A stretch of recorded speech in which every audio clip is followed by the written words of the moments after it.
les cuisses. Puis tu vas te calmer. Mais c'était pas possible, ça. Donc, on écarte ici et on va inciser juste dans la peau. Ok. Et on va lever la cuisse exactement comme on le ferait sur un poulet. Hein. C'est exactement la même chose que sur un poulet. On va aller chercher le solides qui est là. On désarticule et on détache.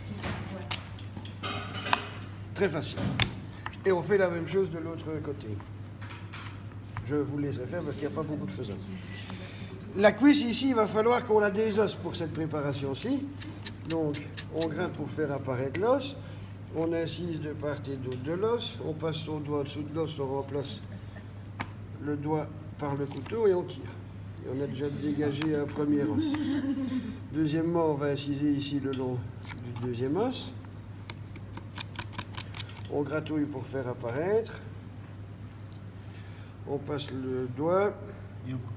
On remplace par le couteau et on coupe. Et là, il y a les nerfs, c'est un petit peu plus difficile. Okay. Ensuite, on plie les deux os et on va gratter pour dégager les chairs. Et à un moment, on coupe le peu qui tient encore autour. Et voilà. Alors, il faut bien retirer tout ceci.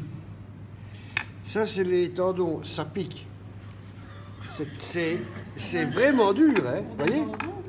Ça tue, c'est dur, hein, ça arrive à faire bouger le couteau. Donc tout ça, il faut bien les enlever tous. Ok.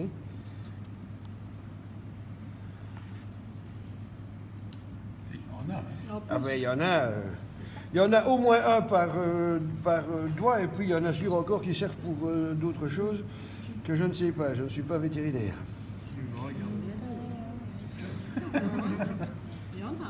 Et puis, qu'est-ce qu'il faisait donc?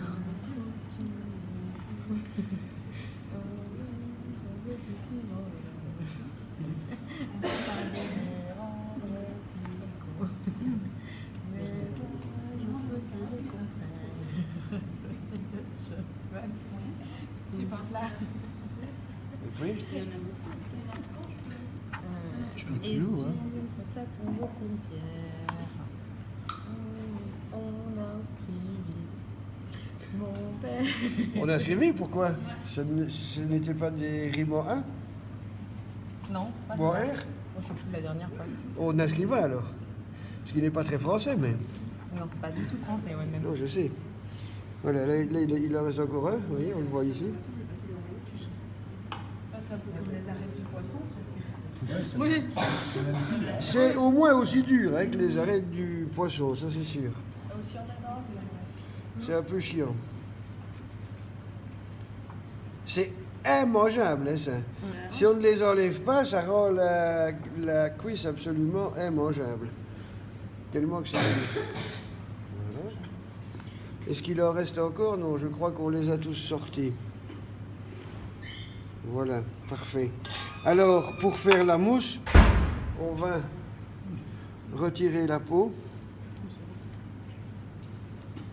Ça s'en va relativement facilement. Hein.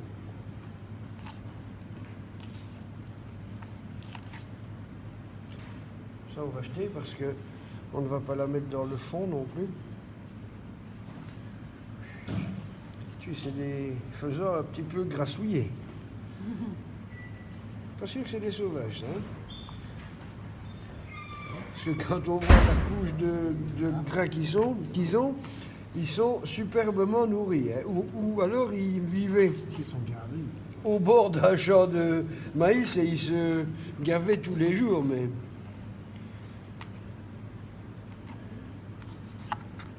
voilà, tout ça on jette. Hein? Ok. Alors, la poitrine, on va déjà virer une partie de l'aile. Ça peut aller dans le fond. Et on va lever le filet. Donc on va passer le long de l'os du bréchet. J'ai un petit nerf qui colle sur ma main. Le long de l'os de la fourchette qui est l'os en V qui se trouve ici. En essayant de laisser le moins de chair possible sur la carcasse, bien sûr. Et puis on suit tout simplement la cage thoracique.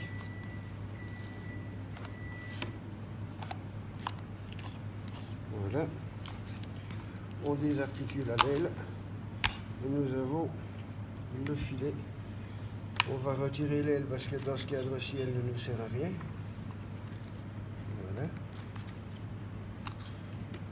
Et c'est ça qu'on va mettre dans la saumure. Ok? On peut retirer aussi un peu de gras parce qu'ils sont fameusement gras. Hein. Ils vivaient au bord d'un restaurant. On va les appeler myrtons. À mon avis, on va les appeler myrtons. Des paysans. Hein, c'est des faisans myrtaux. C'est la race, c'est la variété. Hein? D'accord? Allez, amusez-vous, Et on faites laisse les la peau. autres. On laisse la peau parce que ça va protéger le...